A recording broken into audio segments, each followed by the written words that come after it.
मेरी तरफ से नमस्कार सभी को। हेलो, जितने दर्शक देख रहे हैं सभी को हेलो।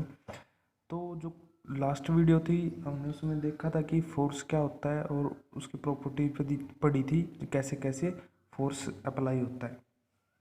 ठीक है, और उसके एग्जाम्पल पढ़े थे हमने। इसके बाद जो टर्म पढ़नी है हमें वो है रिजल्टेंट फोर्स।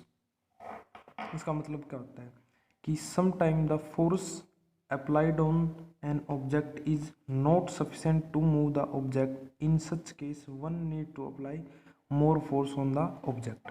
अभी ये बोला कि जैसे कई बार हमें एक ऑब्जेक्ट जो हमसे ज़्यादा रिप्लाई में फोर्स लगा सकता है, हमसे ज़्यादा रिप्लाई में फोर्स लगा सकता है, हमें उस फोर्स को ओवरकम करने के लिए हमें और फोर्स की ज़रूरत होती है। यानी हमें किसी ऑब्जेक्ट को हिलाने के लिए कई बार कोई बड़ा टेबल है उसको हिलाने के लिए हमें एक से ज़्यादा बंदों की ज़रूरत पड़ती है। तो यानी एक से ज़्यादा फोर्स लग रहा है वहाँ पे, जितना उसका रिप्लाई फोर्स है उससे ज़्यादा फोर्स लगाना पड़ेगा हमें, इसलिए तभी वो टेबल हिल पाएगा।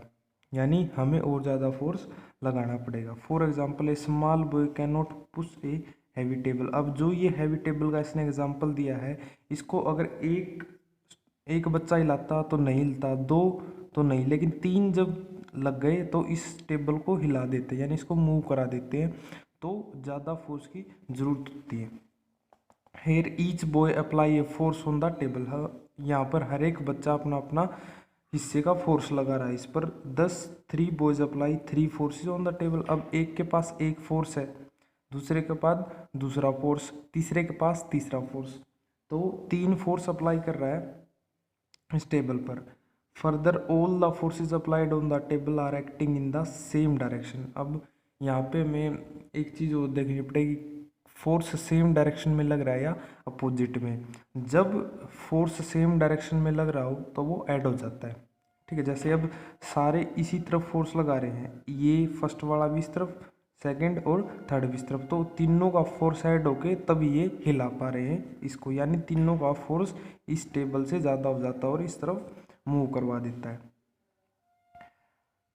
Thus we conclude that all the force applied on the object in the same direction result in a large amount of force। जो हमें रिजल्ट कैसा मिलता है, resultant force, large amount of force. The greater amount of force called is resultant force. जो हमें ज़्यादा force मिला है तीनों का एडअप होके, उसका नाम रख दिया इसने resultant force.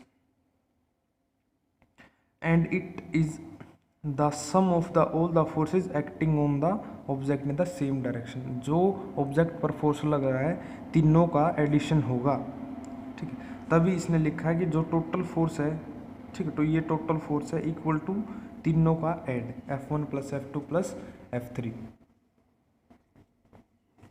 On the other hand if the forces are applied in the opposite direction. अब ये जो केस था ये हमने पढ़ा था कि जब सेम डायरेक्शन में फोर्स लग रहा है, लेकिन जब कुछ हिस्सा फोर्स का हमारे पास अगर अपोजिट डायरेक्शन में लग रहा है तब क्या रिजल्टेंट फोर्स होगा। On the other hand if the force are applied in the opposite direction on an object then the resultant force will be difference of the forces applied in the opposite direction. जो opposite direction में हो रहा है, apply हो रहा है उस object को, उसको हम माइनस कर देंगे, तब हमारे पास टोटल रिजल्टेंट फोर्स आ जाए। For example if 2 boys push a table from opposite direction as shown in the 9.7।